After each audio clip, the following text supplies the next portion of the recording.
SEAMEO Qitep in Science, or SIGIS, which is located in Bandung, was established in 2009 as the Indonesian government's commitment to contribute significantly in strengthening science education through science teachers and education personnel in Southeast Asia.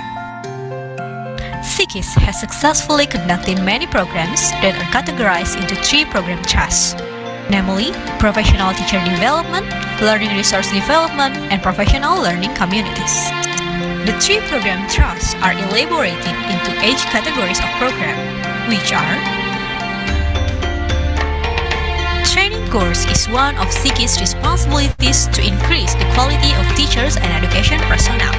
The trainings are divided into three categories, which are regular training courses,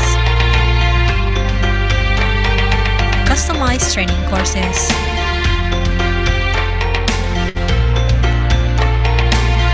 collaboration training courses.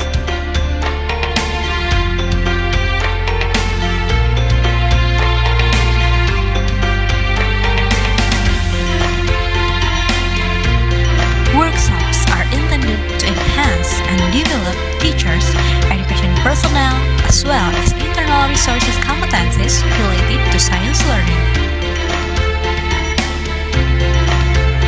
International conference, seminars, and online lectures proposed is to disseminate best practice of science education.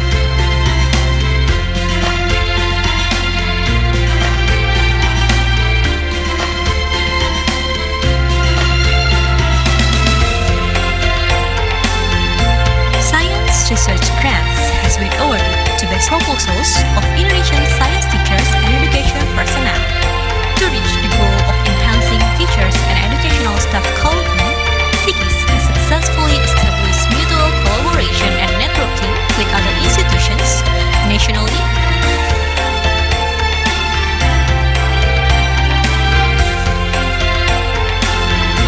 regionally,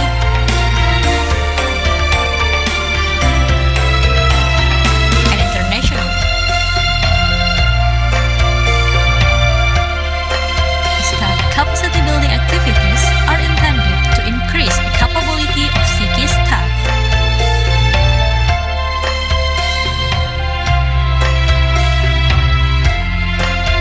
The last one is the Center Promotion and Publication, which proposes to increase public awareness toward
Bismillahirrahmanirrahim.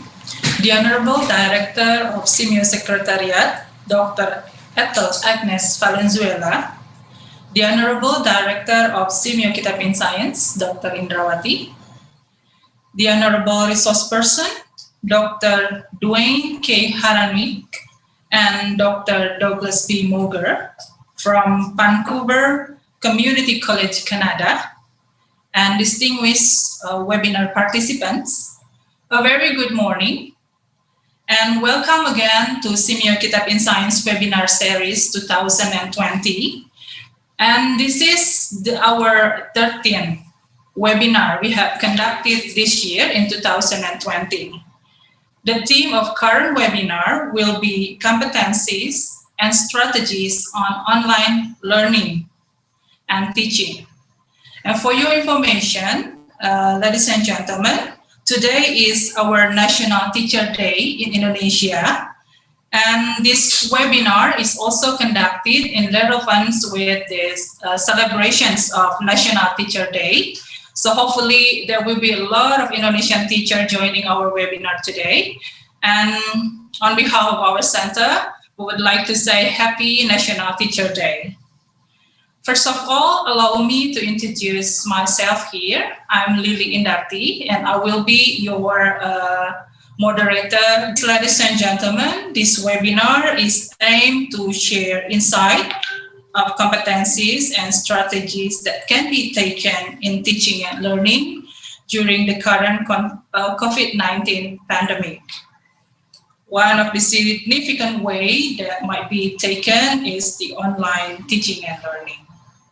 In this webinar, we already invited prominent experts to share their expertise and also insight in the Mision team, which will be very valuable for all of us in teaching and learning activities in class. Thus, here I strongly advise for all participants of the webinar to keep joining our session here. So I believe there will be a lot of points that we can take from this webinar. Distinguished ladies and gentlemen, before we continue with the session, allow me to inform the agenda of today's webinar.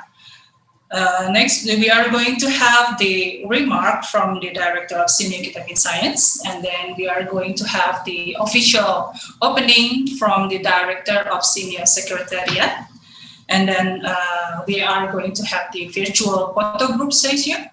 And last, of course, the main agenda of our webinar, we are going to have the presentations from our prominent speaker. As mentioned before, ladies and gentlemen, we would like to invite Dr. Indrawati, the Director of SEAMEO Qitep in Science, to deliver the remark. So Dr. Indrawati, the time is yours. Thank you, Ms. Willy. Bismillahirrahmanirrahim. The Honorable Dr. Ethel Agnes Valenzuela, Director of SEAMEO Secretariat, the Honorable Dr. Dwayne Haronik and Dr. Douglas Moger from Vancouver Community College, Canada, and all participants of today's webinar. A very warm good morning. Assalamualaikum warahmatullahi wabarakatuh. I am very pleased to welcome all of you at the webinar on competencies and strategies on online teaching. This webinar is part of SEAMEO Qitep in Science webinar series, which have been conducted since June 2020. In our previous webinars, we collaborated with a number of leading institutions to provide teachers and education personnel in the region with relevant and up-to-date information and issues in the field of education. And in this webinar, we are happy to have a collaboration with Vancouver Community College, Canada, by raising a very trending issue in today's education field, which is online teaching. In an effort to reduce social contact and the spread of COVID-19, education facilities around the world are moving their interaction online. This situation urges teachers to upgrade their skill and knowledge in organizing online teachings that have been faced by teachers when they shift to online teaching. Considering the increase in teachers' need to enhance their capacity in conducting online teaching, we initiatively organize some capacity building activities for teachers related to online teaching. This webinar is one of the activities which aim at providing teachers with information on competencies needed and strategies that can be implemented to conduct effective online teaching. We are very lucky to have an opportunity to learn from Dr. Doug and Dr. Dwayne, experts from Vancouver Community College, Canada. They will share their insight on online teaching with hundreds of teachers and education personnel from countries in Southeast Asia joining this webinar. Distinguished participants, ladies and gentlemen, to conclude my remark, let me express my sincere gratitude to SEAMEO Secretariat for continuously supporting our programs and activities, and to Vancouver Community College, Canada, for this fruitful collaboration. We do hope we can work with you again in other programs in the nearest future. Last but not the least, my gratitude and appreciation are delivered to all participants for participating in this webinar. And especially for teachers in Indonesia, happy National Teacher Day. May the strength and spirit be kept in your heart to achieve Merdeka Belajar or freedom to learn. Wish you a pleasant webinar. Thank you very much. Wassalamualaikum warahmatullahi wabarakatuh. Waalaikumsalam warahmatullahi wabarakatuh. Thank you very much, Dr. Indrawati, for the remark.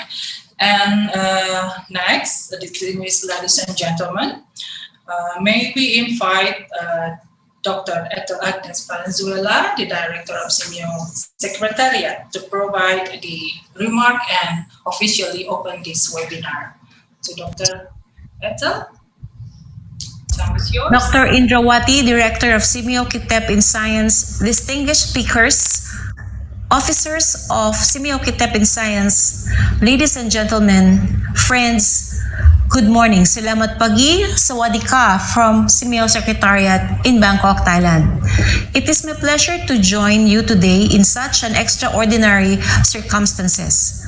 The COVID-19 pandemic has placed an enormous disruption in our education system in history, with nearly 1.6 billion learners in more than 190 countries and continents affected based on UNESCO data.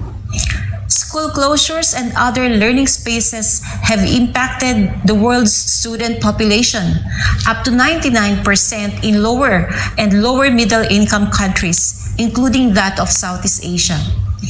The crisis exacerbates the inequalities in education by reducing the opportunity for many of our children, young people, and adults to pursue their schooling.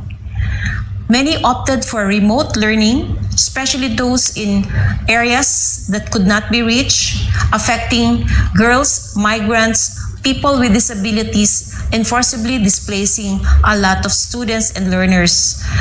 Learning deficiencies are now threatening this century, which could not be reversed perhaps in few decades of success. Owing to the pandemic, we have 23.8 million extra children and young people who were presumed to drop out or not have access to schooling next year. It is a big challenge, ladies and gentlemen. But a few questions facing all of us are about the teachers. The topic for today's discussion are the competencies of teachers during the pandemic.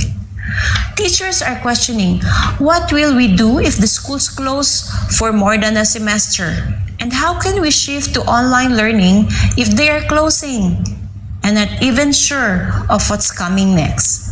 In the end, we found most of education has to move on with the new environment, or what we call as the new normal, due to the pandemic. This transition has affected not only SEAMEO member countries, the teachers, the learners, but also the families by encouraging parents to take an active role in the education of the children. Thus, teachers should have more competency towards digital technology. Teachers should also have competencies to work with the community, with the wider local government units, partnership and collaboration. This pandemic also encouraged creativity for the teachers and those within the education sector. We have seen creativity in promoting continuity of education and training. Teachers using modules, handouts, radio, television, empowering social media and communication tools. Solutions from distance learning have been established due to the swift feedback from policymakers and stakeholders worldwide, promoting quality of education, including that from the UNESCO Global Education Coalition, where SEAMEO is one of the members.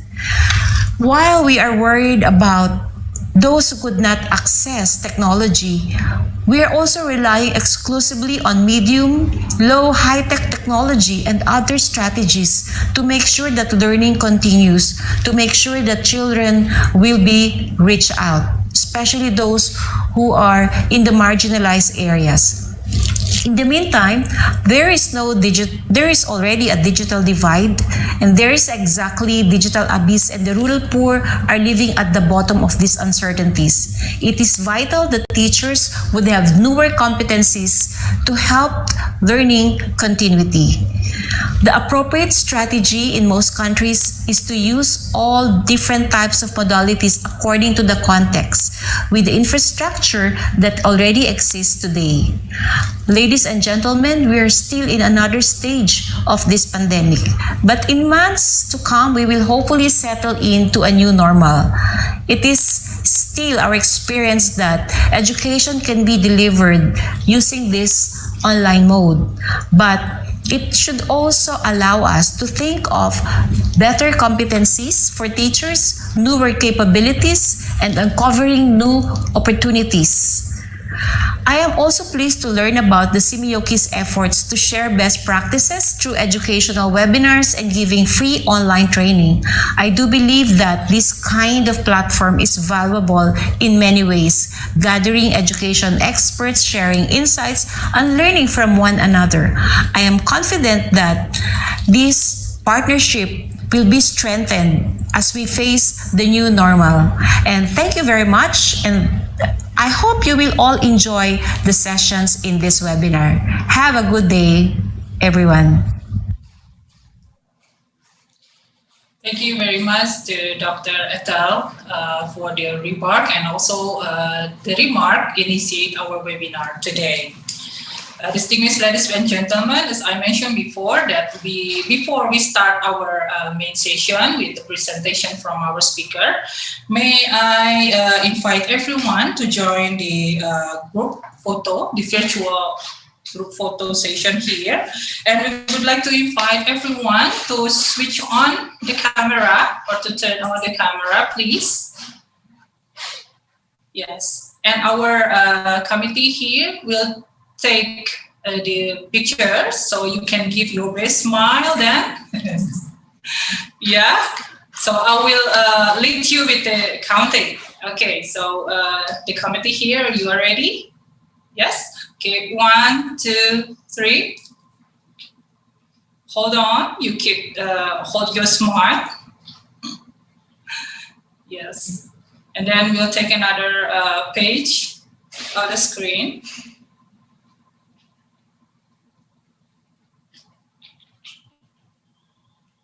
Yes, since we have a lot of participants here, so we need to take some screenshots then.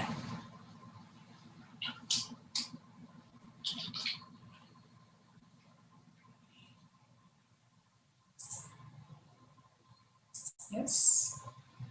Yes. Done. Okay. Thank you very much, everyone. So we're going to have a very lovely picture then. Okay. So Dr. Indrawati, thank you very much for joining us. So you may continue your activities today. Thank you. Yes.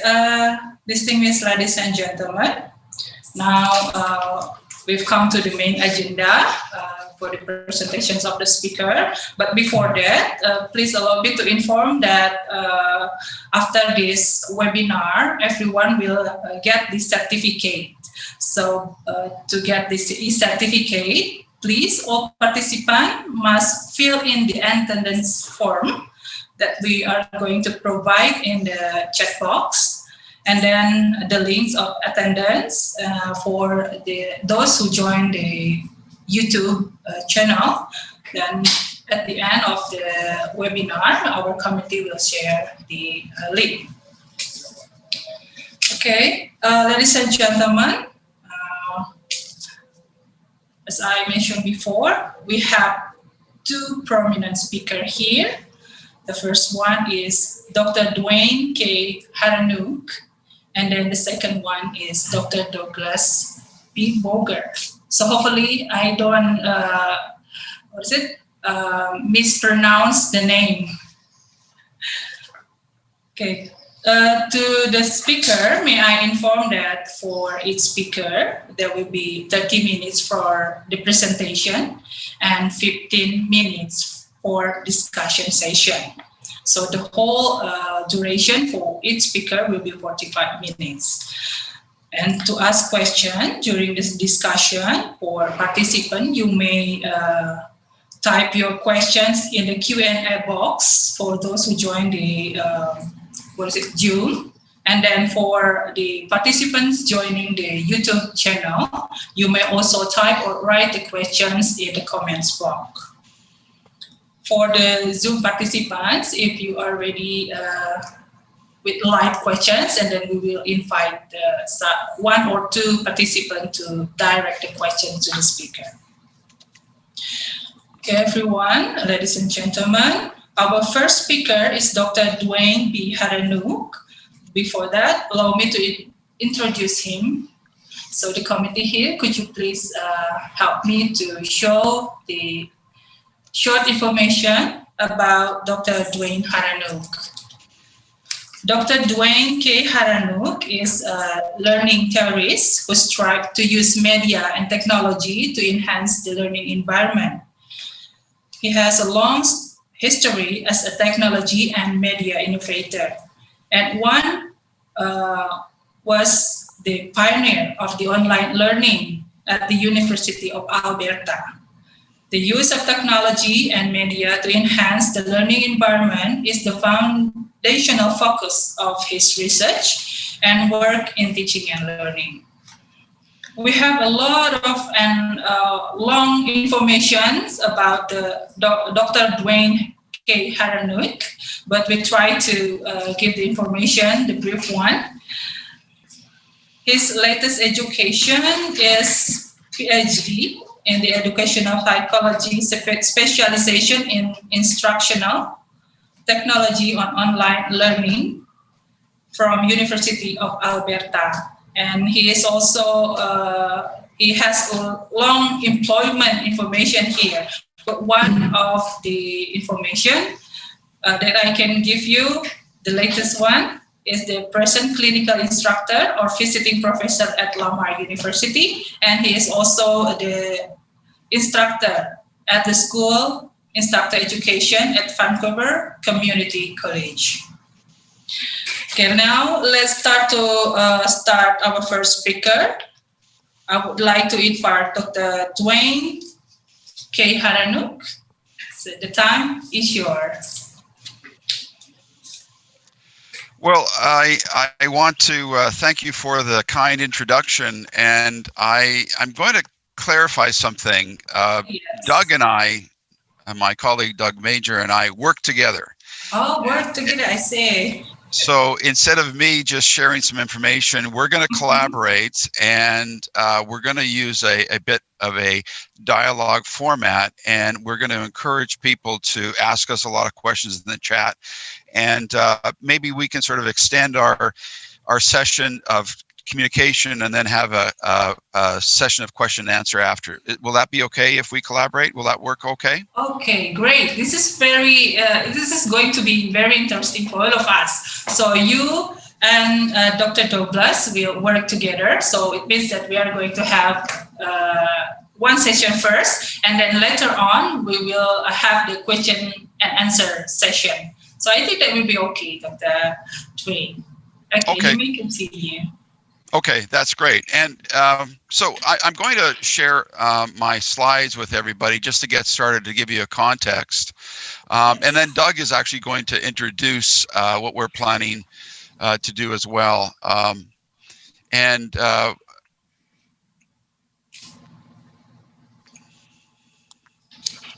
I see the slide, Dwayne. You do? Yeah. Yes. Okay, we can also see that. So you have control, Dwayne, of the slides? Yeah, I do. Perfect. All right, so I'd like to take this opportunity to say thank you very much for inviting us. And being this is National Teaching Day, that does not go unnoticed, because Dwayne and I have been teaching for a long period of time, and we are very aware of the importance of being a teacher in these times. In normal times, it's a difficult task, but in these trying times, it is even more challenging, as we have to develop new skills in able to create a learning environment for the students we work with.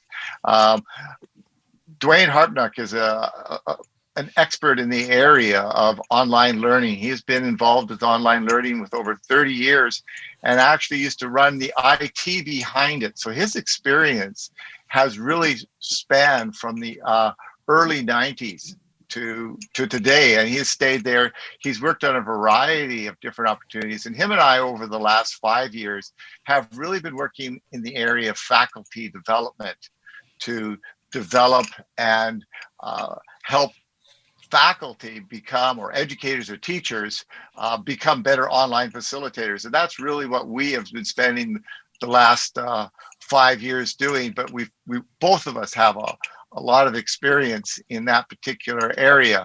So on the next slide, we're going to see that basically we're going to have some slides and resources. Do you just want to talk about this, Dwayne? Sure can.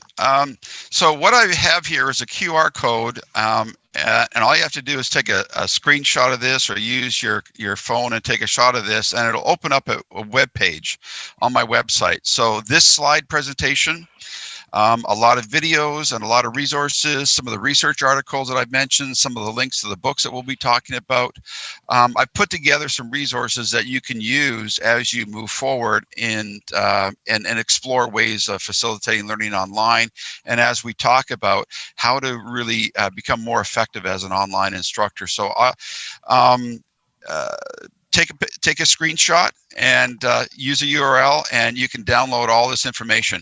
Also, if something goes wrong, you can get the contact information from the organizers and just send me an email, Dwayne or D. Hrapnik at vcc.ca, and I'll send you access to the information as well.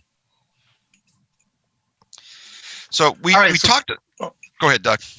No, so basically we're going to have a discussion format, and we figured it would sort of be, because of the length of it, it's kind of friendly that we can sort of bounce back and forth. Dwayne and I have been colleagues for a long period of time. And so we thought it would be more like a conversation that we would have. We would talk about some of the things that are going to be, but we also want to give an opportunity. And this is why at the end, there will be this question and answer. So feel free to ask us questions as you're going along. And also, the resources are there. The code that Dwayne provided leads to a web page that we set up specifically for you for those resources.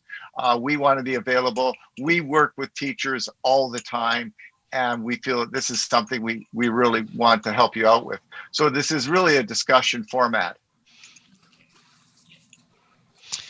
Okay, so it's interesting that one of the folks who were introducing the session talked about the fact that we're facing a new normal. So online learning is considered a new normal. Now, for people like Doug and myself who've been doing this for a long time, it's been our normal for many, many years. But for a lot of people who are facing the challenges that COVID has represented, there's a lot that we have learned from this recent experience. And there's a lot that we know from our many, many years of experience that we want to share with you. And if we were to start all over again, if we were to start right from scratch, what are some of the things that we're going to do? But before I go into that, I want to assure everyone that I think that the people who we're talking to right now, I want to assure you online learning works, but we can always do better. And it doesn't matter whether or not we're doing online or face-to-face. As instructors, our responsibility to our learners is to continue to improve, continue to build the best learning environment. So that continual improvement is extremely important. And we're quite positive people. There's a gentleman by the name of Steven Pinker, and I have a link to his book here. He makes the argument that we've never lived in a better time. And Doug and I were talking about that today. I listen to podcasts every day. I downloaded a new audiobook that I was listening to on Audible, and there is so much information. I wish there were more hours in the day to access so much information that's out there. This is an amazing time. And even though COVID has hit us in a very, very significant way, there are still some very, very positive things. And don't take my word for it. I think we can look at some of the research from John Hattie. He's the researcher from New Zealand, and in his book, Visible Learning, he's identified a lot of the really significant things that we can do to help people to learn. But he's also pointed out that humans are amazing learners. We are learning entities. We are one of the most amazing learning entities on this planet. And he has shown through his research, just as long as you're not actually trying to harm students or hinder them physically or psychologically, a lot of things are going to help them to learn. The key thing is, what are the most important things that we can do to help students to learn? So as teachers, what do we need to do? What are the lessons that we learned? Now, there's one more thing I want to acknowledge. I didn't get into education for the big bucks. And I don't think anybody in this webinar is doing that either. Most people are somewhat idealistic. Most people believe that they can change the world. Most educators want to make a difference in their students' lives, whether it's children, whether it's young adults, or whether it's adults who are looking to change, their careers. We want to help people. That is why Doug and I do what we do. We really believe we can change the world one learner at a time. And I think most of you believe the same thing too. So we want to help you do that. This is where we're going. So, Doug, do you want to introduce this? So Dwayne, I like the fact that you set some of the context there. And when we start talking about some of the competencies that are going to be required for teachers moving forward. It was neat to hear to say that there is this transition going on, and that some of the competencies that you're going to be talking about might seem very obvious, but some of the competencies are things that we've observed over a period of time, and there's actually a shift. There's an actual shift in the thinking that we're starting to see, and through the research that you've been doing. And I like the fact you talked about, I would love to have more than 24 hours in one day, because the amount of information. And the other part that I think is really important is, as an educator now, with all this information, how do we coordinate it? What does the research start telling us about how do we gather all this information? Because that was not a competency before, because before we had a very limited understanding. So what does the research say about some of the things that you mentioned when you set out the context? Well, I've been looking at the research for a lot of years, and in my doctoral studies in the 90s, I started exploring how to use technology to enhance learning, and I've spent a long time looking at that. And in my early years, I really believed that technology was a solution. If we just got the technology in people's hands, it was going to change the world. It's going to solve all the problems. And in the early 90s, I thought, if we can just get people connected and get everybody devices. And then the 2000s came. Well, you know what? I started looking at mobile learning, and by the mid 2000s, 2008, 2009, I was at a university handing out iPhones. If we can just get everybody a mobile device, it's going to change everything. And I've always thought that technology is really important, but I started to learn that technology alone isn't enough. It isn't just getting the device. It isn't just being able to access the information. There's a little bit more. And I started to notice a pattern in the literature that a lot of people were noticing, that technology doesn't solve problems. And there's a brand new book out that talks about the fact that technology alone can't transform education. So Justin Reich from MIT has published some articles, and he's published this book, and he makes the argument that technology alone, here's the important part, technology alone, so just getting the devices, just getting students the information, just using a really cool tool isn't enough. What is enough? What is the key? Well, he started to take a look at who does well online. What type of learners do well online? The reason that I want to provide this information is that there's often a tendency to look at technology as a quick fix. One of my colleagues from Lamar University and I have published an article a couple of years ago about that thing, using technology as a quick fix, and it doesn't work that way. And so Justin Reich's research points to the fact that the people who do well online are the people who can actually learn how to learn. And the people who are struggling online are this people who are used to the traditional model, where they are given all the information, a bit of a dependency model, and they are the ones who are looking for all that information, direction, guidance, and they're the ones who seem to be struggling. The people who aren't struggling online are what he refers to as the autodidacts. These are the people who can learn on their own. They can learn more independently. They know how to learn, and they can take control of the learning. And he says, so this is the issue. You've got one group that's doing well, but he also argues that same group would do well in any type of environment. The other group, which I think represents a lot of our learners, is struggling. And part of the reason that they're struggling is that we're still using the same technology that we used in the 90s. When I started teaching online in the 90s with those early learning management systems, guess what? The stuff we're using today is almost the same. Sure, it's fancier, the images are better, we've got video, but really we still have these learning management systems where you deliver content, you give students access to files, maybe you run a test or two. These tools are virtually the same. Even these video conferencing tools that we're using have their foundation from many, many years ago, and we haven't really moved beyond that. So he makes the argument that autodidacts are going to do okay, but most traditional learners are going to have difficulty because we're just shifting the delivery to a digital format. And he makes the argument that we need to shift that perspective. We have to shift the perspective. We have to change the learning in a little bit of a different way. And Dwayne, just go back to that last screen there, just for Sure. a second. Here's something I just want. So when we're talking about these autodidactic learners and the traditional model, what you're saying then is you're really getting us to reflect on ourselves as the teachers, to say, well, the technology's there, but the learner is really what is the one that determines the success. And we've got to equip the learner. So the competency is us is almost thinking about how we are equipping the learner to make that transition, because the technology, if we move in 20 years into the future, we're still going to have some form of video. It might be VR, it might be artificial, but we're still going to have that same type of thing.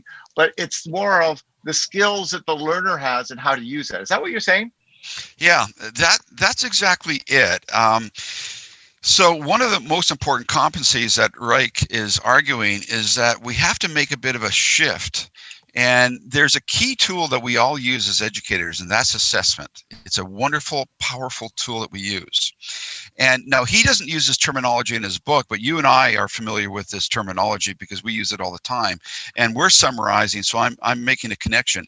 And we really need to make a shift from assessment of learning to assessment as learning. Okay, so Reich is making the argument, people who know how to learn know how to actually do self-assessment. They know how to take ownership of the learning. They know how to take responsibility. And quite often that comes from an instructor, a teacher who has actually shifted their use of assessment from assessment of learning, the traditional tests. And we still use those. That's fine. We have credentialing exams. We're always going to have those. But instructors who are looking to shift a little bit away from that assessment of learning to assessment as learning help learners to become self-directed learners, help learners to become self-assessors. They start to look at themselves and they start to look at, how do I actually improve myself? What do I need to do? How do I start to analyze what I'm doing? Where can I get feedback? So getting feedback from the instructor is important, but a lot of work that we do is in a collaborative setting. Getting feedback from other classmates is equally important. Getting feedback from what I'm doing on my project and seeing if something is working. So if you're working in the area of computational thinking, robotics, or programming, well, guess what? You run the code, you run the code. If it doesn't run, it doesn't run. That's feedback. That's feedback. And autodidacts know how to take that feedback and you use it as assessment that they're using for their own learning. Okay. Now this is an idea that is really important, and it was written about by a gentleman by the name of Anders Ericsson, and it's called deliberate practice.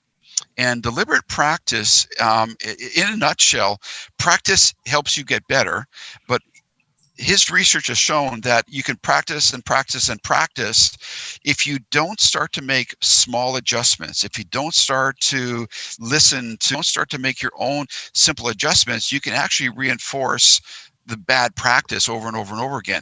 So experts have this ability. Anders Ericsson looked at experts and he found that experts have the ability to look at what they're doing in a significant way and make small adjustments and listen to the feedback, watch video. The coach provides information.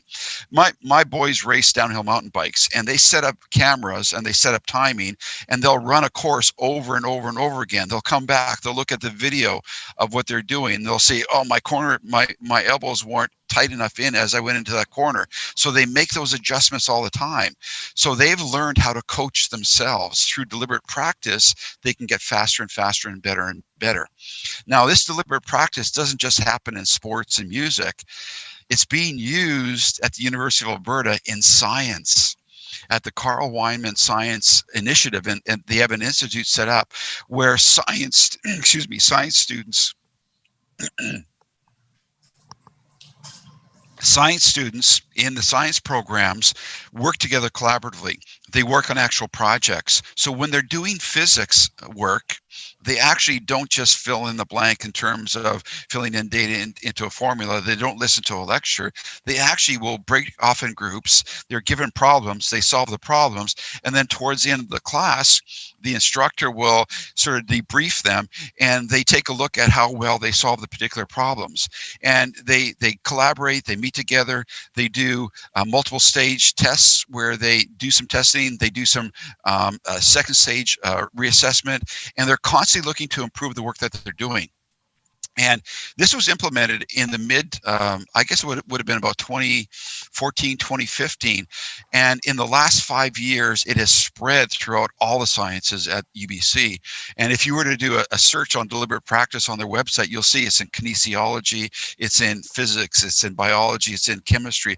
They're finding that when students take ownership of their learning, and they know and they start to learn how to assess themselves, it can really make a difference in terms of the learning and where they go.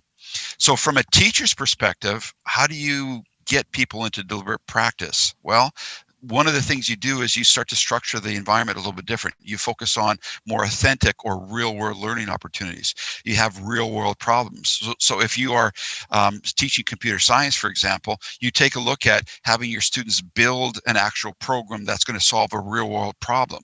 When the stakes of the real world come into play, it forces a student to take ownership. And it's amazing that how some of these things can actually come about. So you're really talking here, Dwayne. I'm just going to jump in here for a second. Sure. So you're really talking, when I followed that assessment for an assessment as learning, that's a real change in even how we view the students' reaction to it and getting them to take more ownership. And what you're talking about under Erickson's stuff material here is really for them to really, what happens when they do take ownership. And I know you were talking about the multiple stage exams, the 2-stage exams. They found out that when students were taking ownership of identifying those smaller things, they made a huge difference in their performance and outcomes. So that becomes really important. Now, if you have that, what's actually happening to the student's mind? Well, how do you cultivate that within the student? Well, this has been an area of research for me for many, many years. Earlier That's on, why I asked the question. That's why I asked the question. I know. I knew that's where you wanted to go. Well, earlier on, I was enthralled by the work of Carol Dweck and the growth mindset, and her work on the growth mindset in the late 90s and early 2000s. She made the argument that if we can help learners to adopt a growth mindset and they can recognize that struggle and challenge are opportunities for growth, criticism is useful because it's an opportunity to get feedback that we talked about in the deliberate practice for growth, right? But when I looked at that notion of the growth mindset, I thought, well, you know what?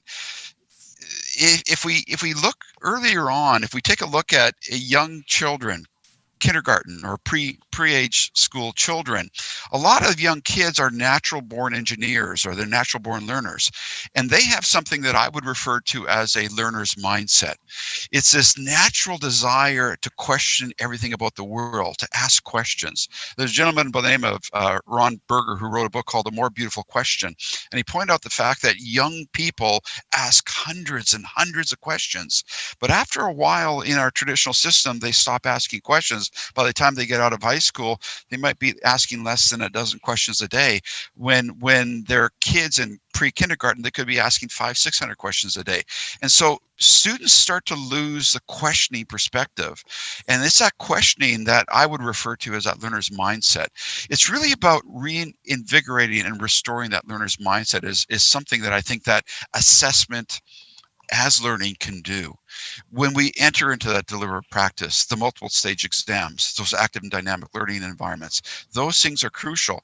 There was a study recently done at Harvard where they had 2 physics classes that were tested together. One physics class was given a traditional lecture, 90-minute lecture, 5 minutes of question and answer at the end. Another class was given problems. They worked collaboratively. They were given the problems, deliberate practice scenario. They worked through the class. They worked on the problems. At the end of the class, they had a debrief. The researchers asked questions. How did you experience? What was your experience like? Did you like the learning? Well, the students who had the traditional environment loved it. They thought the instructor did an amazing job. It was wonderful. They would love to do all their instruction that way. The students who were given the active classroom didn't like it. They actually did not like the experience. They weren't used to it. They didn't think the instructor did a good job, and they didn't want to do their learning that way. But when they were tested on the exact same content, same test, when they were tested, the students who had the active learning experience scored a full letter grade higher than the students who had the traditional environment. Even though they didn't like it, they did better. They actually didn't want to go back to the active learning. They would prefer that lecture because it's easier. It's what we're used to. It's what we do. And so oh, sorry, Dwayne, but that's typical of the mind. The mind is lazy. I mean, the mind doesn't want to have to work, and so it's if it has a choice, it will be passive. So one of the competencies then for is how do you creating those conditions so that recognizing, because you get a lot of pushback. You're gonna get a lot of pushback when the learner says, I want to just be here, fill me up with information. I don't want to take ownership for the material. This is all nice, but I'd rather be passive, even though the research will say that when they take ownership, it's sort of like, well, that's nice. It's sort of like if I go to a gym and I have the trainer do all the working for me, I'm just as happy. I don't want it because that's going to hurt my body. So this learner's mindset, I guess that's that second word you have up there is about the restore piece. Yeah, I believe that we have this intrinsic capacity to learn, and if it's really just a matter of reigniting that passion. I think we all have it, and once learners get a little taste, a little control. I'm going to talk about this a little bit more because I do have a methodology. It's really about giving your learners choice and giving them some ownership and some voice through real world, or what I refer to as authentic learning opportunities. Once students start to experience that choice, that ownership, that voice through real projects, it changes them, and that learner's mindset starts to reinvigorate and is restored. So I've got some slides where we're going to talk about some very practical, pragmatic things that you can do, and it's really a matter of shifting the focus, and you'll see that at towards the end. So it's really a subtle shift, but it's an important shift. Now, don't just take my word for it. There's an article called the Award-Winning Faculty Online Teaching Practices, Role and Competencies. And it addresses a lot of the issues that we're talking about in this webinar. And I think the people who are attending this webinar are going to find this useful. You can find this on my website. There's a link to the article that you can download the PDF. It's available for free. You can get the whole article. But to summarize, there's five key things that effective online teachers do. And they I think are culminated in the last one. But first of all, they use all forms of media, multimedia, what we're doing right here, right? And folks did this at the beginning. We saw some videos at the very beginning. So they use video, they use images, they use Zoom, they use media, right, to connect people. It's all about that connection. So you use media to connect people, to bring people together, to create that hook, to create that interest. Media is a powerful tool. Now, not only do you as an instructor use a media, but you also get your learner to create things themselves. It's all about the learner creating, building, synthesis. So if you think about Bloom's taxonomy, in those higher orders of thinking, analysis, synthesis, creation, right? These are where we want to go. These are where we want our learners to go in terms of deeper learning, right? This is ultimately where we want to end up. Now, in addition to that creation, student reflection. So good instructors get the learner to think about their thinking about their learning. It's that deliberate practice. They have to become self-assessors. They have to reflect on what they're doing. It's part of becoming a self-directed autodidactic learner. It's part of that learning process. So this is asking them to reflect. And as we'll talk about with one of the courses that you and I built, we have students that would build a reflection video, right? Maybe they write about the reflection. Maybe they build a video. Maybe you get the students to use the multimedia tools as well. Now, there's two more key points that this article talks about, and these are really important. A connected purpose. Okay, as an instructor, sure, we can point to the wonderful, amazing things why computational thinking is important, why that computer science skill is important, why that type of programming is useful in this particular area. But until we can connect that idea to a real world learning opportunity, which I refer to as authentic learning, that purpose isn't as meaningful. It's when you look beyond yourself to something, solving a community problem, solving a problem for another group of people, building something that is real. So those real world authentic learning opportunities connect with that connected purpose. So if you can, as an instructor, if you can focus on using these 5 key things, and I would argue, if you look at that authentic learning opportunity, the real world stuff, the real projects, and if you think about it, whenever you build something that's real, whenever you struggle through building something that's useful and real, even if it doesn't work out well, even if you make a lot of mistakes along the way, you still learn a great deal. So the real world is a wonderful teacher. So these are sort of the 5 key teaching practices that this article talks about. And I know you're going to say, yeah, but Dwayne, you're still talking about research. What what about the real world, huh? That was my question. No, so I mean, when I take a look at it here, Wayne, that course that you and I developed for working with teachers to incorporate competencies, to develop skills, to empower the learners to really do it. I mean, we had hundreds of people taking it from all over the world, and we had to really bring in all that research that we had done, that we had read, that we actually created, and said, what would it look like if we were to take all that research, put it into practice, and then create a course? And I mean, it was crazy when we did that. We were having 20 teachers a week start that course, and we had hundreds of the people in that course, and we were still running it. But it was just amazing to see that when we actually empowered the teachers to do the things, they actually had a chance to do it. So talk a little bit about how we took some of those research things that we had been observing and thinking about, and how did that really impact us on the course that we created, which allowed us to work with faculty all over the world. Yeah, I'd love to share that. And I'm going to go back to the screen here real quick, just to remind everybody of the context. Creation of multimedia, student creation, reflection, connected purpose, real stuff, right? So you and I walked the talk here with this particular course. We talked about— What was flow? I forgot to tell you what flow was. Okay, I was just going to say, flow stands for facilitating learning online, the fundamentals. Okay, so we talked about, you know, if I were to start again back in the early 90s when I started fully teaching online, you know, in 1994, 1995, I had hair back then. I had darker hair, and now I got gray hair. You know, we've talked about if I could go back and talk to my younger self, what would I say? What would I do? What would I do different? Okay. And so this is what we brought into this facilitating learning online. And we identified sort of 4 key things that we got our instructors to do. The first one is that we wanted them to actually get comfortable creating videos, not talking head lectures for an hour. No, creating a meaningful, short 2-minute video. There's a lot of research on something called digital storytelling out of the folks from Berkeley, California. If you can create a 2-minute or less video and tell a story and convey a message, that's a powerful media. Having our faculty, these teachers, create a 2-minute video that they could use to introduce themselves to their colleagues, or they could maybe even use in some of their classes to introduce themselves to their students. That 2-minute powerful video was one of the first things they had to create.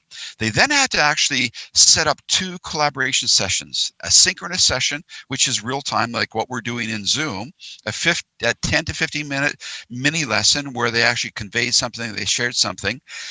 And then an asynchronous session where they took media, questions, videos, and they built it into either a learning management system, into their website, into a blog, into Google Docs, into Office 365, somewhere digitally where they could have these resources that they could send people to.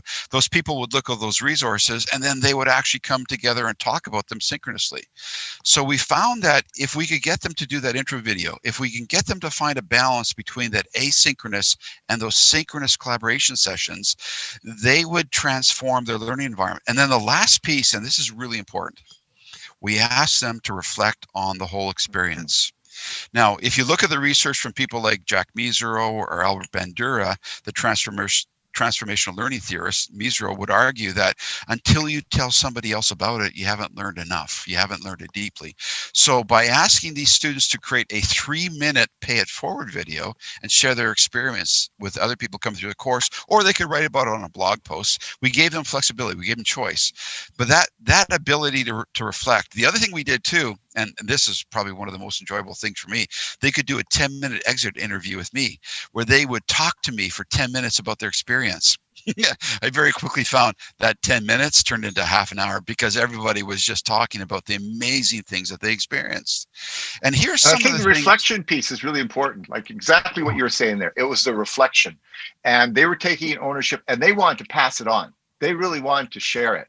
And that's what we saw over and over again. They, after the experience, they wanted to share what they learned in the flow course to other people. And we actually then incorporated that into the first day of classes. So we actually had the new students coming in, watch the videos that the students who were leaving had created, and it actually got them excited. And for some strange reason, the students were listening to the students more than they listened to us. And they would pick up on that things. And I don't know, why is that? Well, there's a gentleman by the name of Earlman who has been doing research on who pays attention to who. And through his research, he has found that students are just as inclined to listen to their colleagues or other students as they are the instructor and their families. In this age of social media, attitudes have changed. So here in the West, now it might be a little bit different in Asia because the culture is slightly different, but in the West, through Earlman's research, he's found that students trust other students as much or even more than the instructor. So those pay it forward videos, those videos that new students got to see, they could see that somebody had just finished a class and they watched a 3-minute video, or they watched or read their post. I had one student who wrote a 14-page document about her experience, and it was just amazing, to read through that. I didn't ask her to do that. We were asking for maybe, 750, 1,000 words, 14 pages. She just went on and on. And I shared that with the class. When the new students read about what the previous students had done, it was amazing. It let them know that they too could be successful. And here's some of the things that they were saying. One of the biggest things, and now some of these are direct quotes, and some of these are a little bit of a paraphrase of multiple quotes, and I sort of pulled this together. Now, before I talk about this, you have to understand, and Doug, I think you touched on this slightly, we've had over 260, 270 students in this course. In the summertime, at one point, we had 100 students in at the same time. We had 40 students from a university in Qatar. We had students from New Zealand, from Australia, from Asia, from Pakistan, from India. We have students from all over the world in this course. And all these students are some form of an instructor, whether they're in a K-12 environment, or they're in a polytech, or they're in a university. So they're all instructors recognizing that they have to figure out how to facilitate learning online. And these are some of the things that they learned. Less of me as an instructor, more of them, meaning less about me delivering content, more about getting my student to do stuff. Here's one of the biggest realizations that students had. Zoom isn't about delivering content, it's about creating community and collaboration. They recognize that COVID has separated us. It has. It really has. So Zoom can be a wonderful, amazing tool to bring people together. But not to sit and have somebody just talk, but it's like what we're doing here: question, answer, dialogue. We're just about to finish these slides, and we're going to go into a question answer period, which I think is the most important part, because we get to hear from our students or the people who are in this webinar. What do they need to know? What else can we share? Right? It's all about that communication, that collaboration, right? The other realization was that online learning is really about not trying to control the learning and control students, but it's more about coaching. It's facilitating, it's guiding, it's directing, it's mentoring.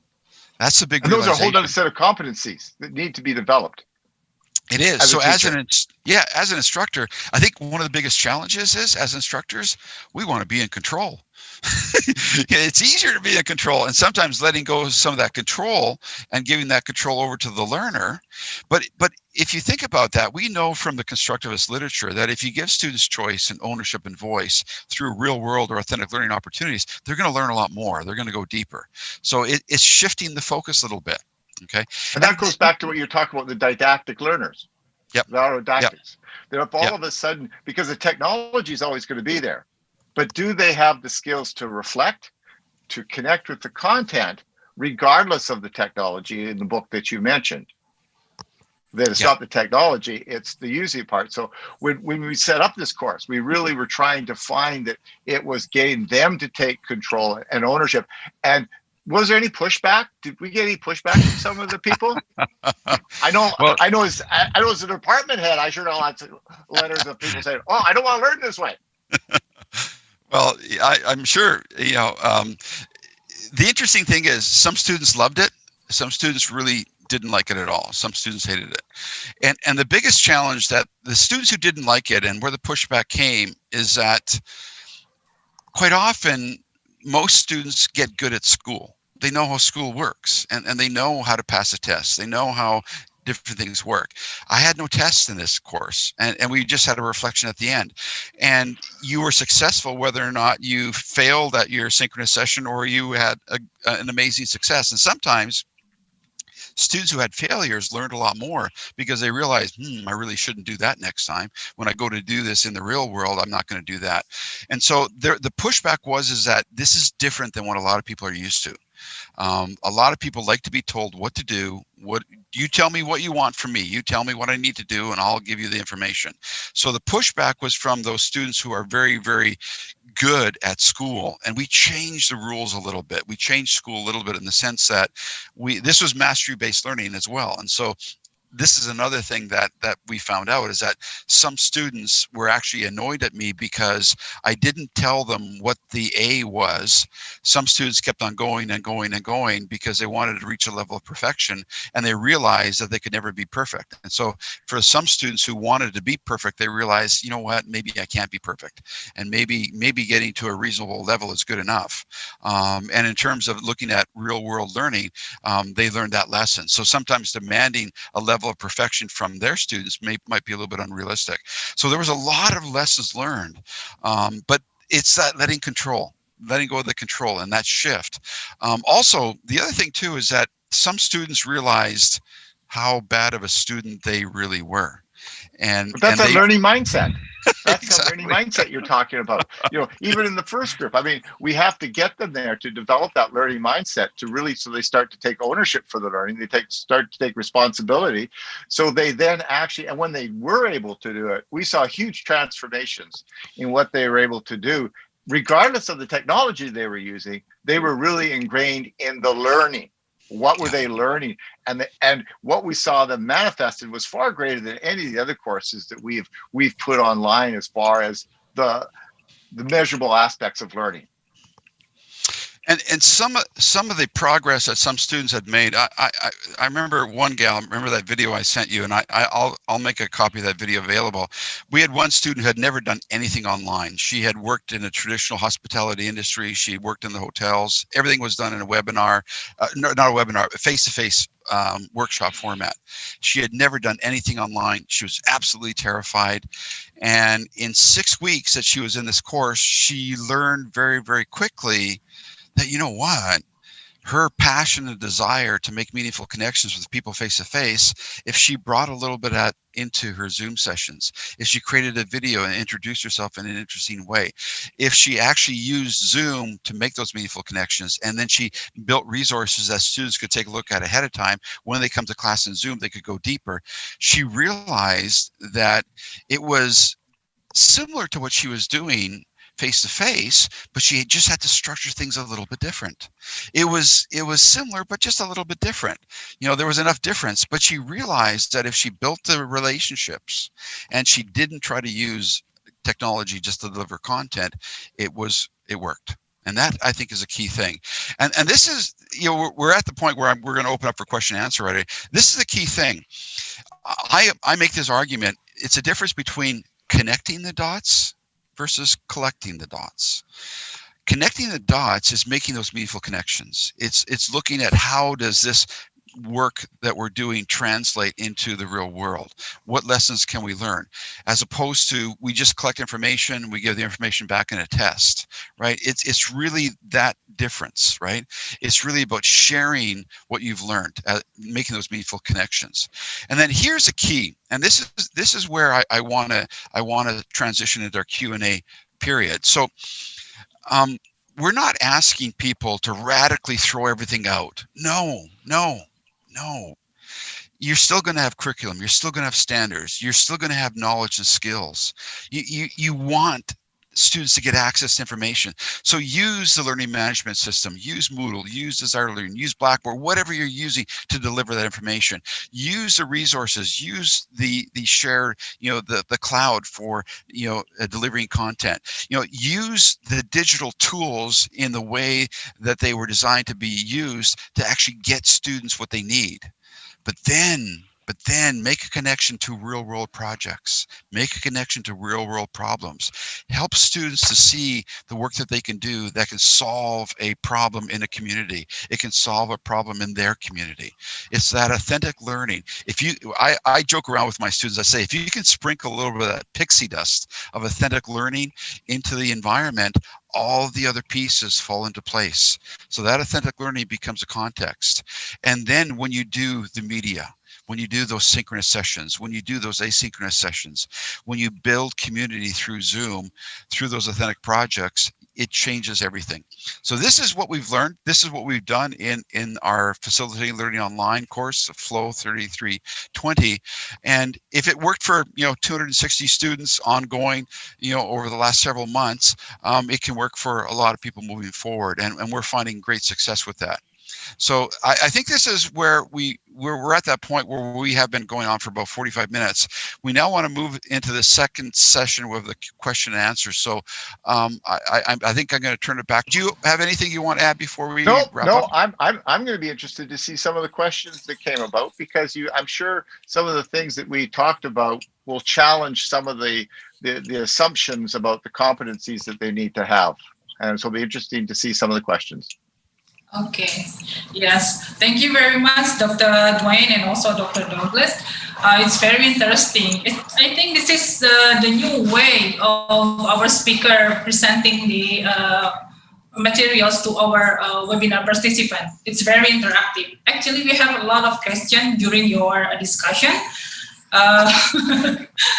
Unfortunately, we have to hold it for a while, and now we've come to the question and answer session.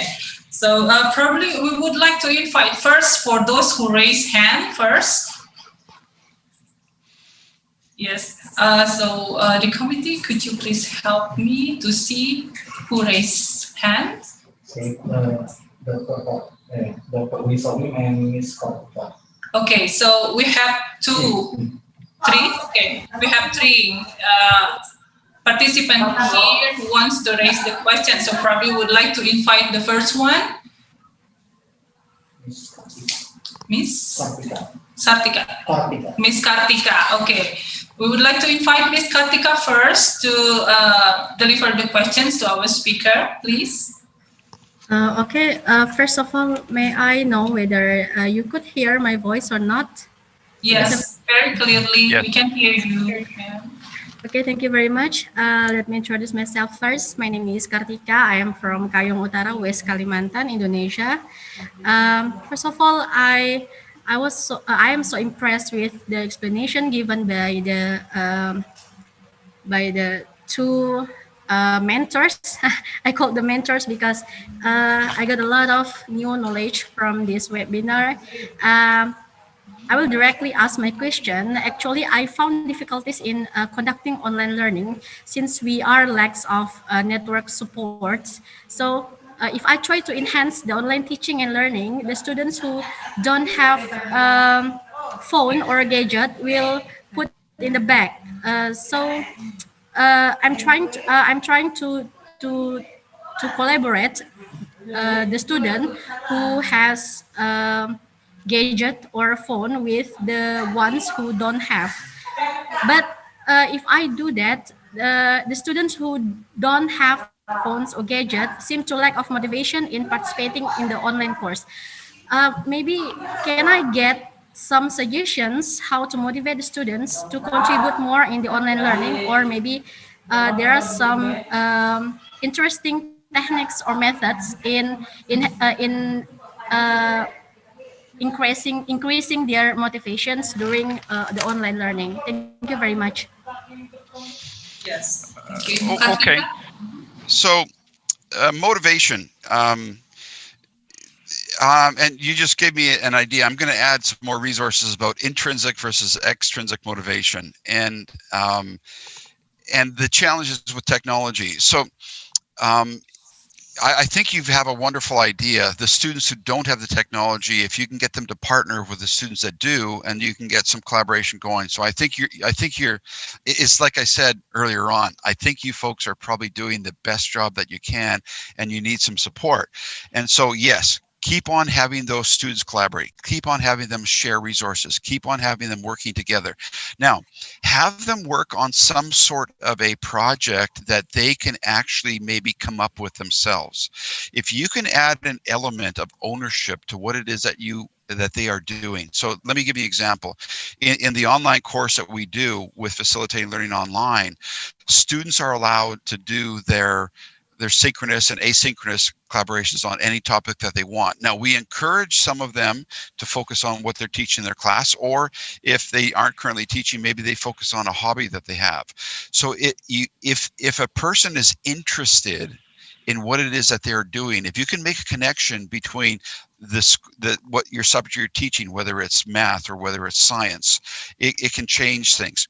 Let me give you an example. One of my students worked with her grade 9 class, and she and her grade 9 class worked with the zoo, and they actually built an app that would monitor the primate cage.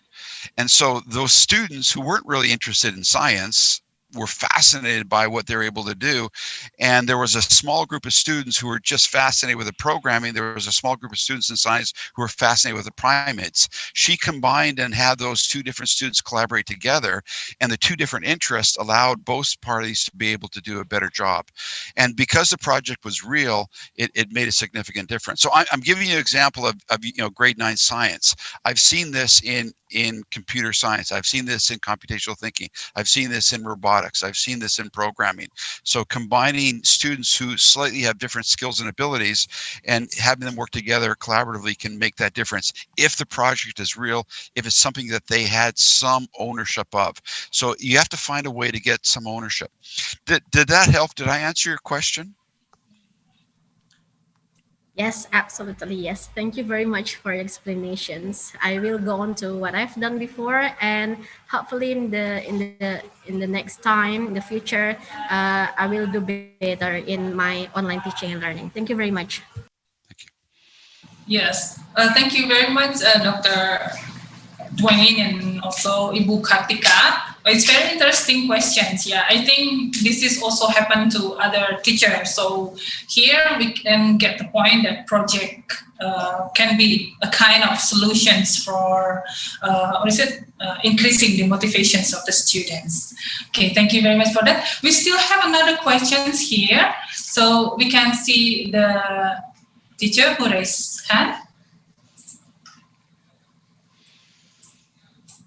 Yes, the other one. I still have Ben Mr. Ben Rumimbu. Ben Rumimbu. Okay. We would like to invite Mr. Ben. Yeah, hello. Do you hear me? Yes. Okay. Yes. Please, Mr. Ben. Okay. Thank you very much for the chance. Before I deliver my questions, I'd like to shout out Happy Teachers Day for all of Indonesian teachers in this room, because today we celebrate the Teachers Day, right? So my name is Ben. I'm from West Sulawesi. I teach in high school in Majene. I teach physics. Thank you, Dwayne and Daud, for share your knowledge with us this morning. I really have a lot of questions in my mind right now, and then when I saw that presentation and like the statement that Zoom is not for delivering content, it is for facilitating students to collaborate, and then it's more about student work. It's not about how to say that no more about the teacher delivering the content. Those things are for. Sorry for that. Those things for me are like utopist, how to say, statement for especially for me in in Indonesia right now, because, for example, how much work is suitable for students right now when we are facing this pandemic, when they need to be learning from their house, because we are, as teachers, we constantly facing this protest from parents that their children having too much work at home. So I really don't know how to balance this, the statement that it's more about student working and facing their students are stressed at home because they have a lot of things to do. They have a lot of work. They have a lot of subjects, and then when one, you got so so that's my real problem. How to really control that the work is enough work for this. And then the second is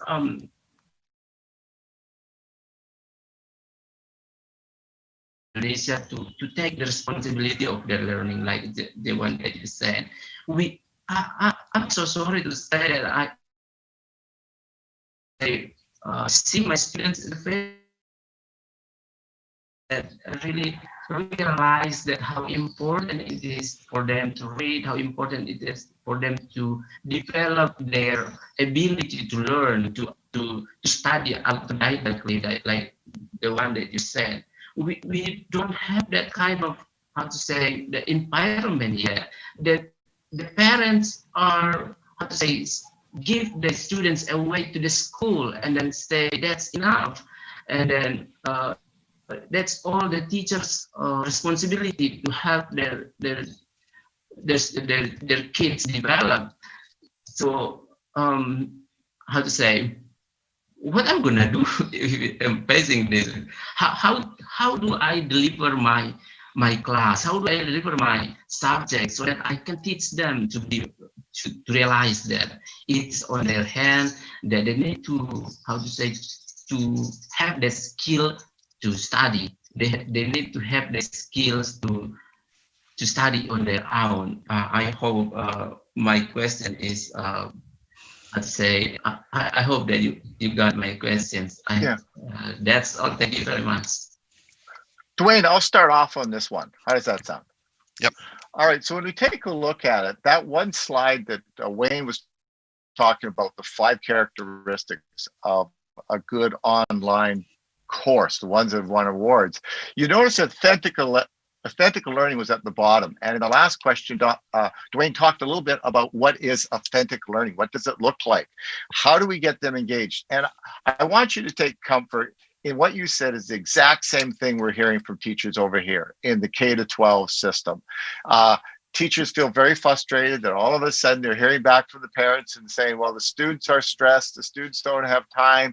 Exactly. And it's frustrating for everyone. So we're finding the exact same thing over here in North America. We hear the exact same thing on the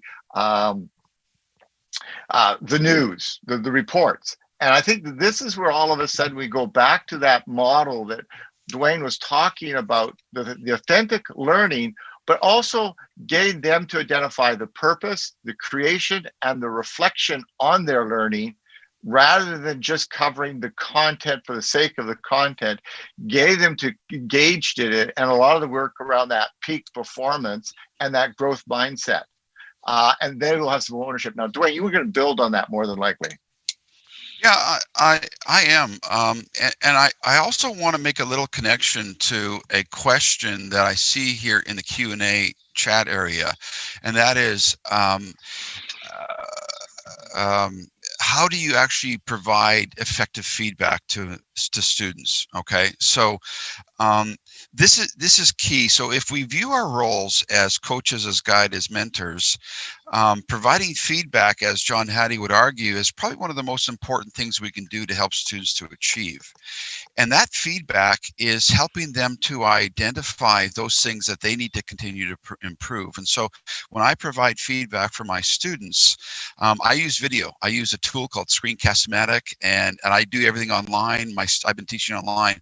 And so I have a video, and I have their document, or I have their video, or I have whatever it is that they've created. I have it open, and I have a little, my little head, it pops up in the bottom, and I provide a 2, 3, 4, 5-minute video feedback on the work that they've done. And when I provide that feedback, I do something called educative feedback.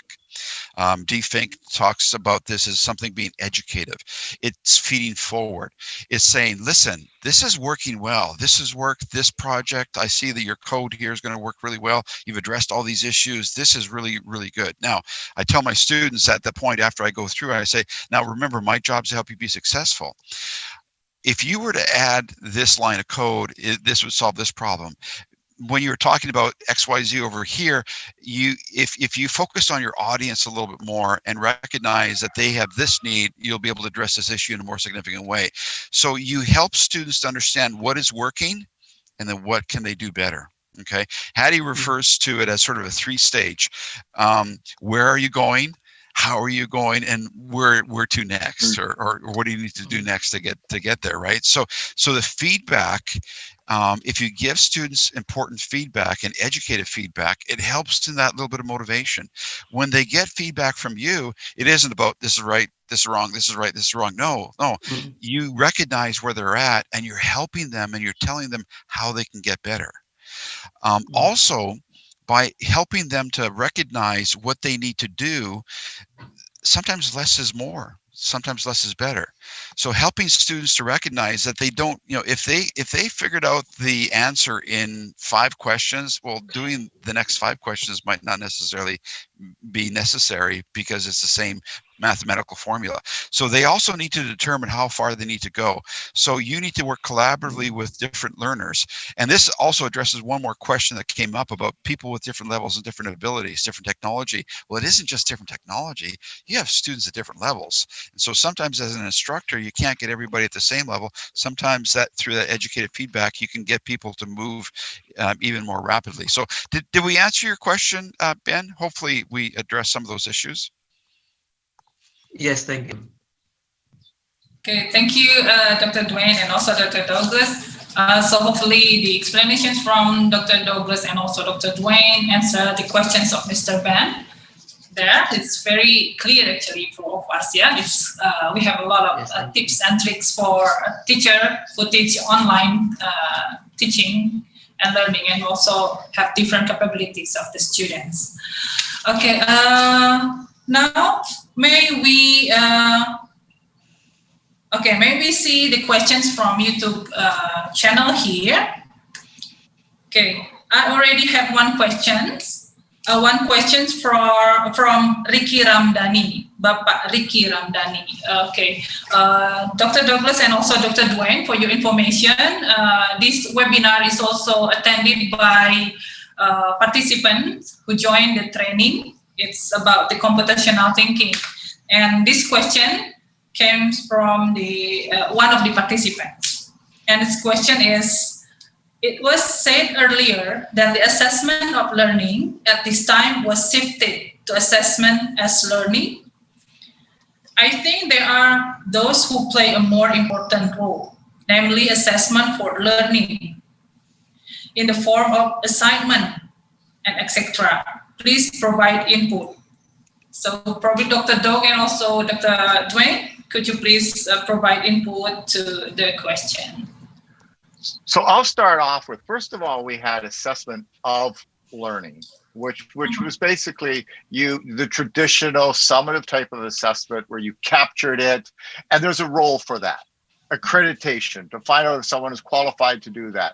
So we have to, that we're not saying throwing that out, but the next part is assessment for learning. Now, an assessment for learning it came out probably about 15 years ago where actually, yeah, about 15 years ago. And really what they wanted to do was they said, here are some activities that you can do. That there was a real relationship between the teacher and the student in getting this assessment as learning, rather than waiting to the end. We moved to more of a formative type of assessment, something that was ongoing, it was continuous, it was regular. Well, they found that that worked out really well, but the piece that was missing was the growth mindset, the learning mindset. And that's the piece that is assessment as learning. This is where they saw huge growth, was moving from that assessment of learning, because there was that. But now the emphasis was placed on the learner to determine. So I'm going to throw it over to Dwayne, and he will expound a little bit more, unpack a little bit more assessment as learning. Well, assessment as learning really falls into that category, or one example is that category of deliberate practice, where a learner starts to take a look at what is it that they are doing, and they start to determine, well, I need to improve in this area. I see that, I need to practice a little bit more. And so they'll set up different feedback mechanisms. So if you're an athlete, for example, and you're training, you maybe take videos like I had mentioned, or if you're coding, you take a look at monitoring some of your success, and you might be timing different things.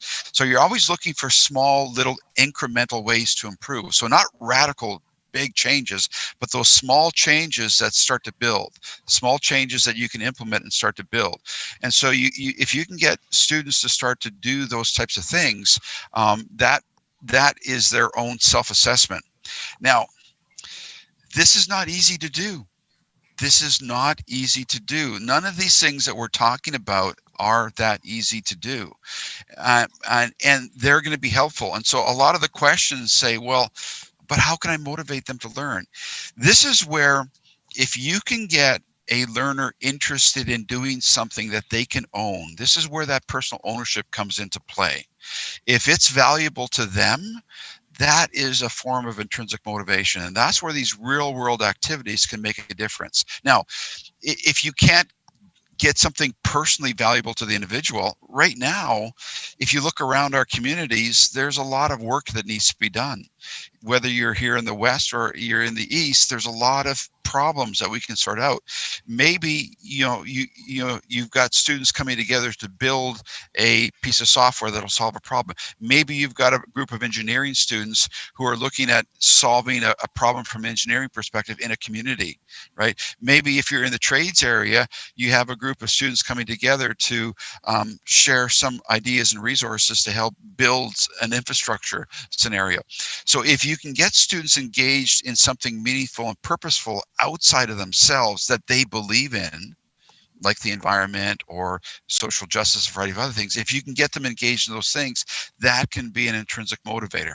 Okay, that's why we talk about things like authentic or real world projects, project-based learning, or these bigger, meaningful, community-based projects that the student can engage in. But the key thing is that ownership piece, and that's the challenge. It's finding that little owner. If it was easy, everybody would be doing it, and we wouldn't be having the same conversation. But the exciting part is, here's the exciting part: being aware of it, asking the question, recognizing that motivation is an issue. How can we get students to take ownership? That's half the battle. You're halfway there. We've thrown out some suggestions. We've thrown out some ideas. If you go to my website, I've got some articles on feedback. My colleague and I at Lamar University have been doing research on feedback, right? We use video feedback in a lot of work that we do, or audio feedback. But feedback is only part of the picture. You have to actually prepare the learner to receive the feedback. That's another piece. And that's a mindset. Right, getting that growth mindset and then shifting to the learner's mindset. So it's an ongoing process, and I think one of the most important things that you can do as an instructor, you can model this as well. So by you modeling it, you become an example. You model, you encourage, you build up. right? You let the student know that what they're doing is important and they can make a difference. Sometimes if we have high expectations in terms of professionalism or what we want our students to do for the future that are realistic, those expectations can encourage a student to move forward. Did we answer? I think we answered a few of those questions, Doug. Yeah, I guess. Yes, please, Dr. Doe. Yes, please, Dr. Doe. So you would like to add some more? No. Okay. Okay, thank you very much. Now we would like to give chance for the participant who already posted the question in Q&A box here. So probably Dr. Douglas and also Dr. Dwayne. Yeah, you can see the question. So okay, I have addressed some of these issues here. So the first question about in science, and this is exciting. I'm excited about this because I've worked with a lot of science teachers, and how can you get students who aren't interested in science to become interested in science? Well, actually, you could apply this to mathematics as well. Science and math are amazing disciplines because they explain how the world works. And both science and math provide solutions to problems that all of us face.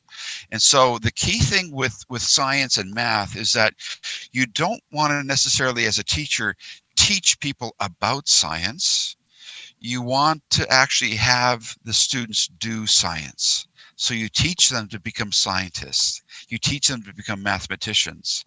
And math is an amazing thing. Sometimes some kids might be interested in skateboarding or bicycles or a variety of other things. Understanding physics can help you determine how to build a ramp so that you land in safety, right? So if you can apply science to what the learners are doing, I had mentioned an example app for animal husbandry with a zoo. So they were connected to a real world problem. So the exciting thing is that everybody has an interest. Everybody does. Everybody does. I think the key thing is to sort of ignite that passion that those individuals have. That's a lot of work. That means you have to get to know the student. It isn't just a matter of delivering content, so you have to get to know them a little bit. So hopefully I've answered that question. I really appreciate that, Jan. That was wonderful. Excuse me, Dr. Dwayne, yes? Yeah. Okay, concerning your explanation just now. Sure. Okay, may I ask a question so it can be related to the previous questions? Here, when we are teaching or learning science, we usually deal with the practical activities, just like what we did in the laboratory, for example. So when we do the practical session during the online teaching, so do you have any idea how we can do that? Okay, so, oh boy, Doug, this is a tough one. Now, I don't know what the circumstances are, but here in the West, we have the ability, and depending where people are at, the kitchen sink and resources under the kitchen sink are filled with all kinds of chemicals that can actually be used. And so what I'm finding, and I have a variety of students in my grad program that I teach who teach science. And it's just amazing when you go online, some of the amazing science projects that you can see with substances that you have in the kitchen or substances you have in the bathroom or substances you have in the garage. Sometimes it's a matter of taking a look at what's around you and seeing what's there and coming up with something creative. So what I've been seeing, and I'm not a science teacher, but what I have seen with some of my students who do teach science is that they go online and they find everyday common things that can actually be used in the scientific environment. So that's a resourceful way. This is difficult. Now, we've also seen some organizations, I know one organization in Sacramento, where they've got different boxes of resources that they will send out to students, right? So just through the regular mail. sure, we're doing wonderful things with technology, but we still have a mail system, right? So, I'm here in the West and I get Amazon deliveries every couple of days. Well, guess what? That delivery is another way to get some stuff out. So there's a charter school that I work with in Sacramento that does that. They send out units, they send out packages to different people. So it's really about exploring and experimenting and thinking outside the box. I don't know, Doug, did you have anything else to add to that? I think that that's just one of the problematic areas whenever we have those, and especially in the sciences. How do we create those lab experiences? How do we create those things? And I like your explanation of sometimes you have to find out, getting them to find out what would some of these things look like in a practical everyday scenario. When you talked about skateboarding, riding a bike, there's a lot of science that can be done around you. And I think the whole thing is we have to step back and say, what is the spirit and the intent? What is the real learning outcome? Is it to get them to think like a science, or is it to get them to do a computation? And that's the part that we have to sort of sometimes have to pull back a little. Yeah. Hopefully we've addressed those questions. I'm looking at a few more questions here, and several questions talk about the fact of motivation. Well, sorry, I'll turn it back to you. Maybe there's another question. I don't. There's a lot of questions here. Yeah, actually, from us here, okay, you may continue with the question and answer in the Q&A box. I've been noticing a lot of questions deal with the challenge of that intrinsic and personal motivation, and sometimes the solution is readily available. If kids are engaged in gaming, if they're engaged in different activities where they are using a computer or using a gaming device, you can actually turn gaming into a collaborative endeavor. In some of the role-playing games where you've got collaboration, if you have students, creating tutorials and resources and information to use gaming in a very positive way. So gaming actually here in the West, you can get a scholarship to go to university to do gaming as a competition, right? But these are collaborative, multi-user games where there's collaboration, there's problem solving. Students come together and they identify roles and responsibilities, and they do research, and they do all these things. So, even gaming can be used. Here's something else. Some of the questions talk about the fact, but some of our students can't go out, and sometimes the internet isn't that great. So how do we engage people? Well, you have a whole bunch of people online about their experience, and they've learned about World War II as a history project within a social studies course. So it's really a matter of taking a look at what we have, what resources do we have, what is around us, what can we do, how can we engage the learners in a variety of ways.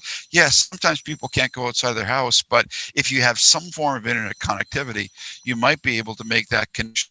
And so we're seeing a variety of different things. And so the internet is a very, very powerful tool where people can very quickly share resources with each other and find different things online. So I've been seeing just a wealth of exploration that's been going on that always amazes me.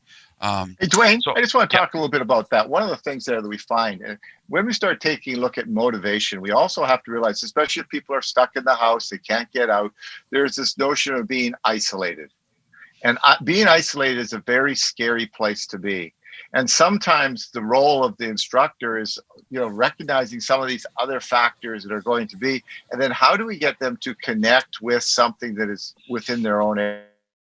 Finding this here in North America, we're finding a lot of work, a lot of students in the elementary schools feel highly isolated. They feel like disconnected, and they really want to connect. And that goes back to that one model. Getting them to connect to the content allows them to create meaning.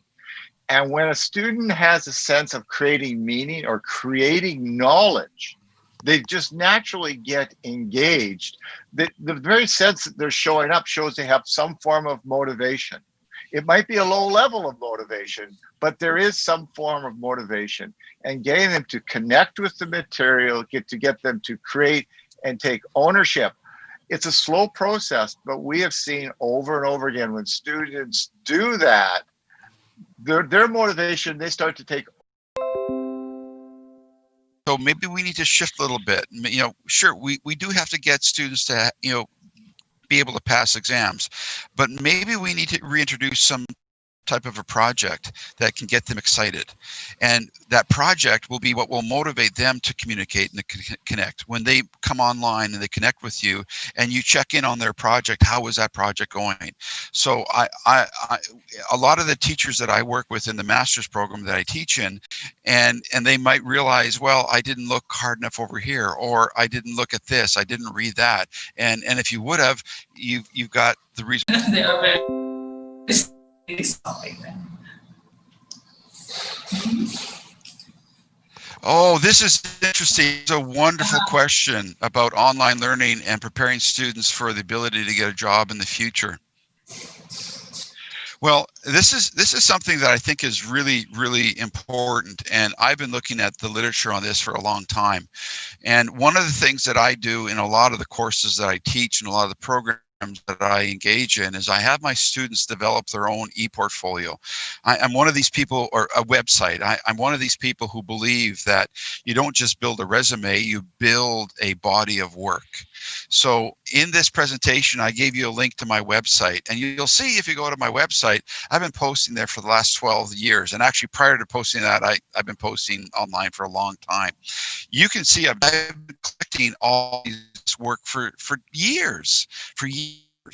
And so when I go into an interview or show somebody the work that I'm doing, you can see that I've been engaged in these ideas for a long, long time. Woman, workforce, and Fox, unfortunately, we cannot answer all of that.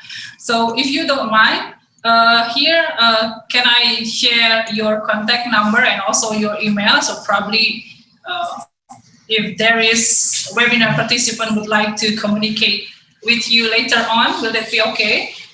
Oh, definitely. Yes. Yes. Okay. Yeah, that's what we do. We work with teachers all. Yeah. Well, for both of the speaker, I received very long biodata actually, but here I would like to simplify the data. Dr. Douglas B. Moger, he is experienced in education training consultant with a demonstrated history of working in the utilities industry. He is skilled in research, adult education, teaching, higher education, and instructional design. He has a strong human resources professional with a Doctor of Education focus in curriculum and instruction from George Fox University, Oregon.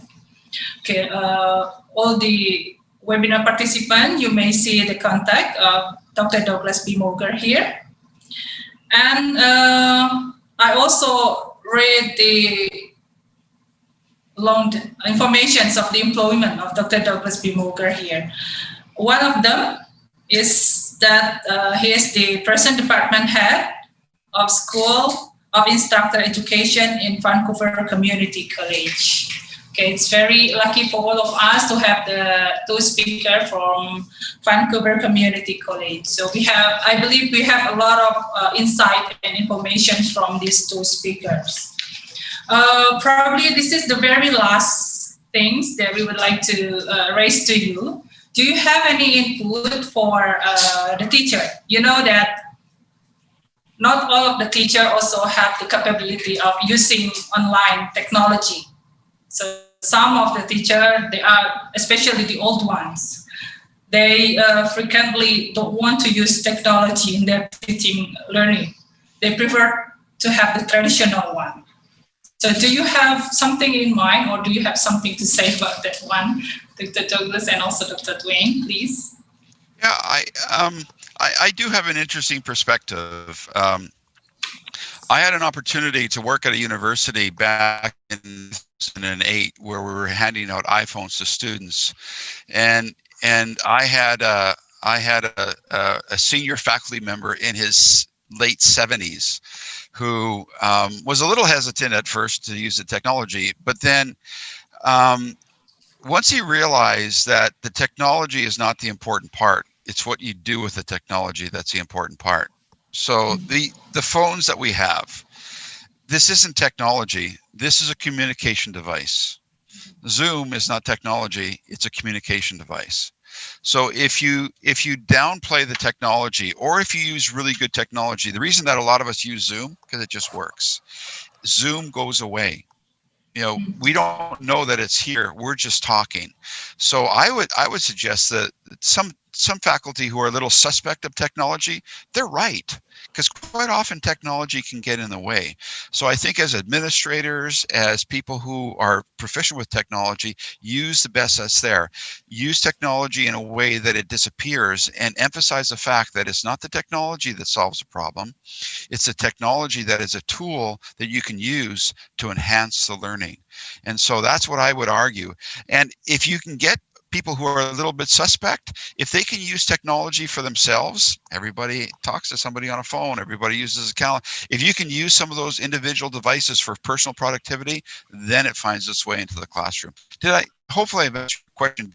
You have some ideas you want to add to that.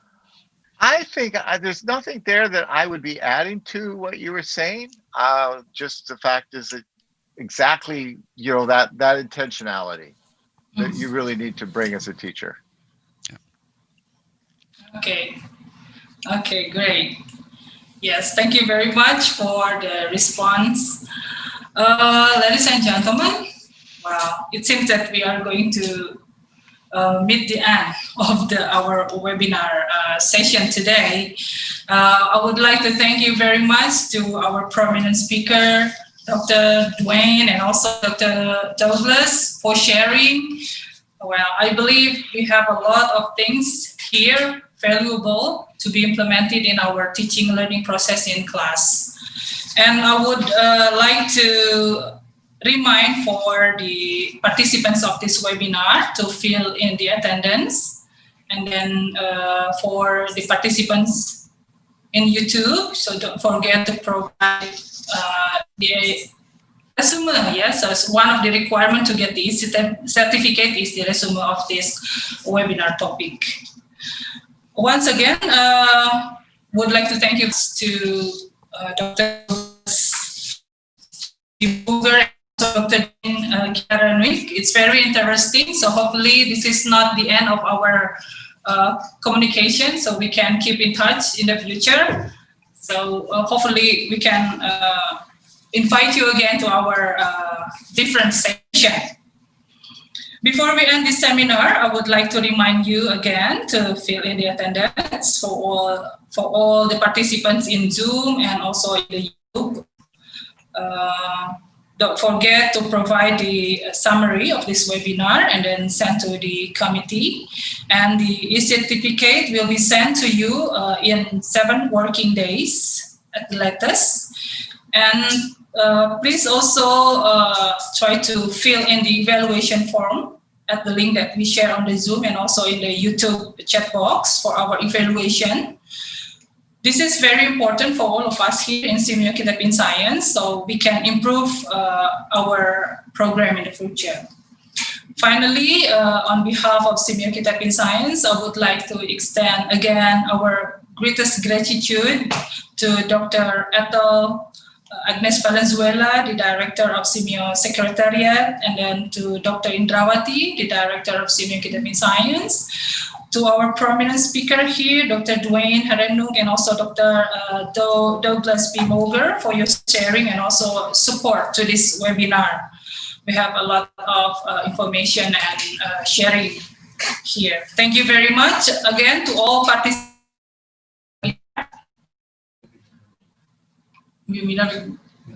Information. Oh, okay.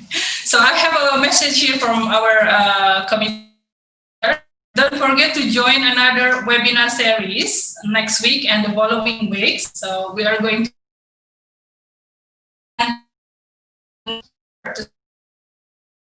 we'll provide you with the different topic or different theme of the webinar. So we are looking forward to see you all again.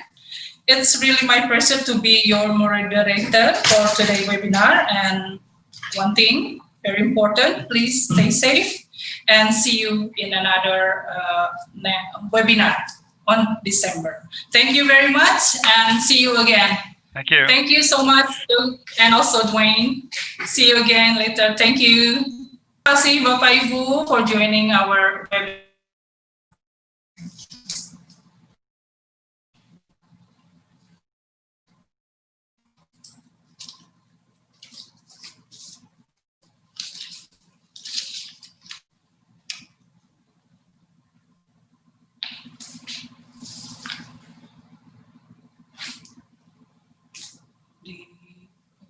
SEAMEO song.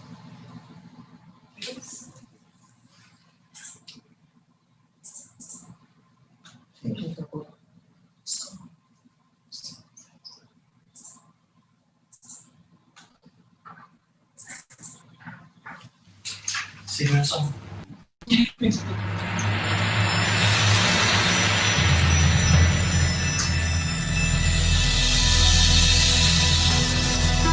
It's time to open our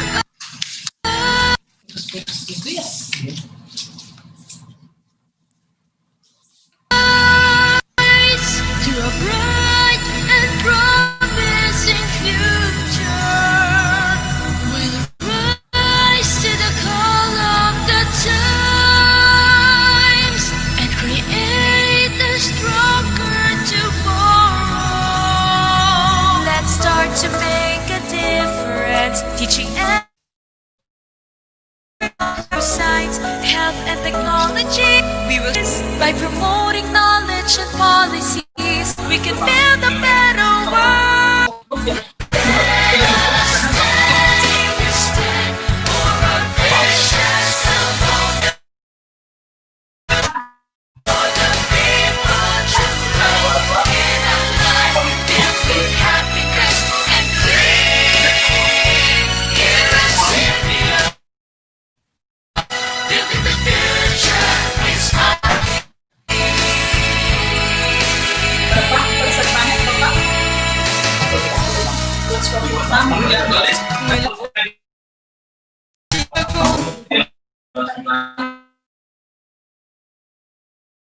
Opportunity, accomplish all our dreams for a better quality of life is now within our reach.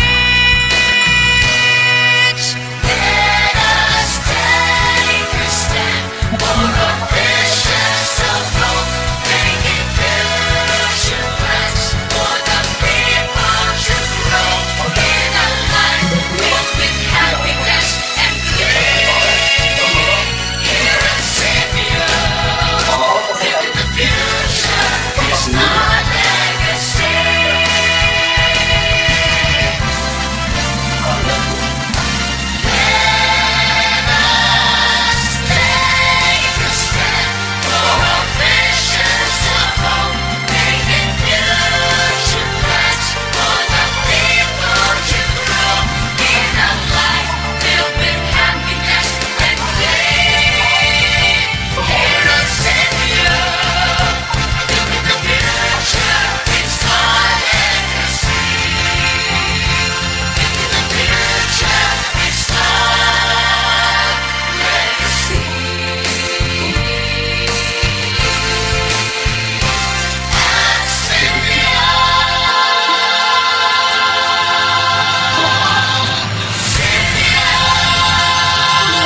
Si abang bilang, bisa ditaksirin nggak? Terus, kok nggak ada nomor telepon? Bukan catat tadi mah nggak ada di HP. Ngapain lah?